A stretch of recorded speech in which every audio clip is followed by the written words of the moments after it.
You're listening to a production of the National Media Archive. To learn more or volunteer, go to nationalmediaarchive.com. Let me take you into a scene. A woman, Alira Campo, is dragged into the torture chamber. The inquisitors demand she tell the truth. She insists, "I have nothing to say."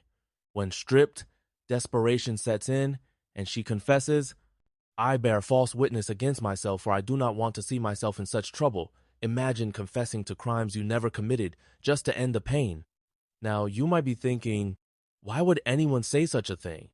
But under duress, the mind bends. In psychology, this is sometimes called coerced compliant confession, admitting guilt to stop suffering, not because it's true. Alira was accused of secretly practicing Judaism after her forced conversion to Catholicism. Her story is just one thread in the dark tapestry of the Spanish Inquisition, where confession and pain were tragically intertwined. When I say Inquisition, do you picture medieval Spain, fanatical priests, and burning pyres? That's the image burned into our collective memory, but it's not entirely accurate. The Inquisition wasn't born in Spain, or even for the reasons most people think.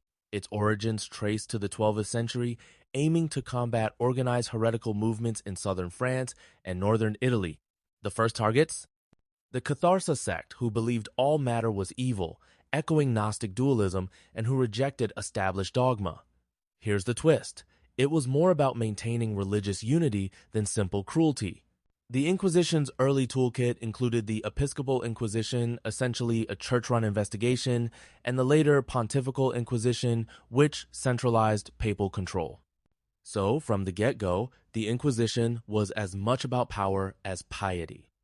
Let's fast forward to 15th century Spain. Imagine a land where Muslims, Jews, and Christians live side by side, a mosaic of cultures called convivencia, but power shifts quickly. In 1469, Ferdinand II of Aragon marries Isabella of Castile, uniting their kingdoms and kickstarting the final push of the Reconquista, expelling Muslim rule. But unity had a dark side, homogenization. The monarch sought to forge a purely Catholic identity. In 1478, they secured a papal bull to create a Spanish branch of the Inquisition, granting them sweeping authority. Here's a technical term: auto da fe, a public act of penance, sometimes culminating in execution. What's striking is that ordinary Spanish society was relatively tolerant, but royal policy drove the crackdown. So the Inquisition's Spanish chapter didn't just fall from the sky. It emerged from a complex struggle for religious and political control. After 1492, the Inquisition zeroed in on conversos, Jews, and Muslims forced to convert. Imagine the anxiety. You've converted, but suspicion follows you everywhere. Official records show a frenzy of trials, 700 in just 3 decades. You might assume this was a killing spree, but statistics tell a different story. About 88% of the accused were acquitted or reconciled, while only 12% faced execution. Why? Historians like Colin McGarry suggest the Inquisition, paradoxically, offered some protection from mob violence by monopolizing punishment. It kept angry crowds at bay. Here's a concept: jurisdictional monopoly, when a single authority claims exclusive right to judge a group. So, while the Inquisition's justice was harsh, it was sometimes a shield as much as a sword. Surprised? Over time, the Inquisition's gaze shifted. In the mid-16th century, its main targets became the Moriscos, Muslim converts to Christianity. Why the change? 2 factors: the Morisco Rebellion in 1568 and a deepening economic crisis that fueled resentment against wealthy Morisco families. In Aragon and Valencia, Moriscos made up 82% of those accused between 1560 and 1571. The result? In 1609, King Philip III expelled all Moriscos, about 300 people, which devastated cities like Valencia, shrinking their populations by a third. This is a textbook example of ethno-religious cleansing, a term for the forced removal of a group based on religion or ethnicity. The Inquisition, now, wasn't just a religious force, it became an engine of demographic transformation, wiping out centuries of coexistence in pursuit of uniformity. Now, you might think of the Inquisition as a witch-burning machine, but here's a curveball. Spain prosecuted far fewer witches than Protestant Europe. In Catalonia and Valencia from 1,560 to 1,600, there were fewer than 64 witchcraft trials. Even during spikes like the infamous Zugarramurdi case of 1,608, most accused were pardoned if they confessed.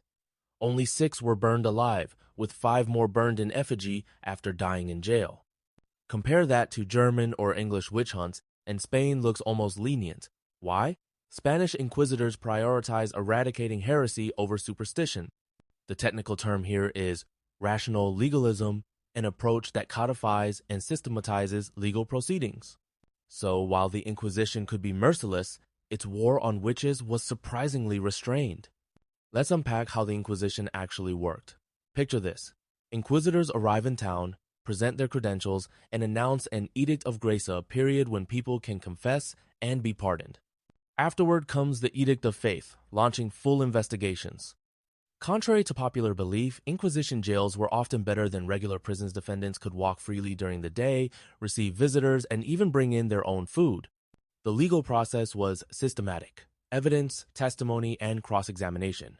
Verdicts were more balanced than legend suggests. Most ended in reconciliation, not death. In legal jargon, this is due process, a set of rules ensuring fair treatment.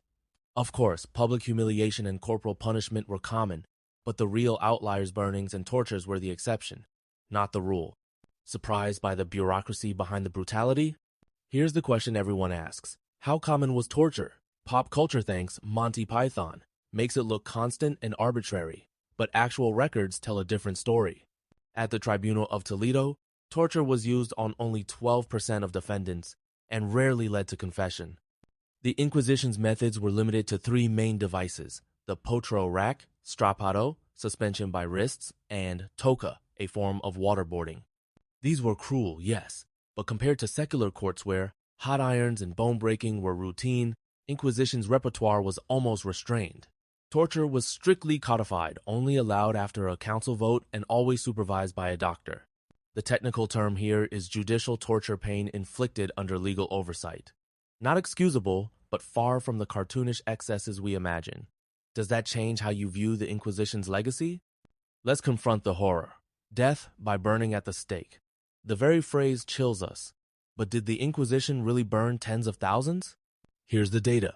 Between 1,540 and 1,700, about 87, 0 trials led to 300 executions, a mere 0.015%. And technically, the Inquisition never burned anyone. It handed over the condemned to secular authorities for execution. Still, the spectacle was calculated to terrify, an example of public deterrence, using punishment as a warning. Victims suffered excruciating pain, but often died of asphyxiation before being fully consumed. So, while the death toll is lower than folklore suggests, the psychological impact, the theater of cruelty, was very real. Would you have risked dissent in such an environment? Why does the Inquisition loom so large in our cultural nightmares? Enter the Black Legend, a term for anti-Spanish, anti-Catholic propaganda spread by Spain's rivals like England and the Netherlands. These tales exaggerated Inquisition cruelty to rally opposition and justify wars. But the legend has roots in Spain too. Political exiles like Antonio Perez spread horror stories in Europe. Later, Enlightenment thinkers and 19th century historians, especially from Britain, and America, cemented the Inquisition as the epitome of religious intolerance. The technical terms here are historical revisionism, reinterpreting past events, and cultural memory, the stories societies tell themselves. Today, modern scholarship offers a more nuanced view. The Inquisition was brutal, but not uniquely so for its era. Still, its dark reputation endures a legacy shaped as much by propaganda as by fact. So, after all this, what's the verdict on the Spanish Inquisition? It prosecuted, tortured, and executed on the basis of what we'd now call thought crimes. It expelled entire populations, inflicted trauma, and fueled centuries of fear. Yet, compared to other European courts, its methods were often more systematic and, dare I say, sometimes less cruel. Post-1960s historians scrutinizing the records found that less than 2% of defendants were executed. With only 30-40 inquisitors active at any time, the institution was never omnipresent. But let's not sugarcoat it.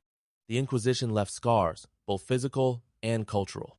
Its pursuit of religious purity destroyed lives and shaped modern ideas about intolerance.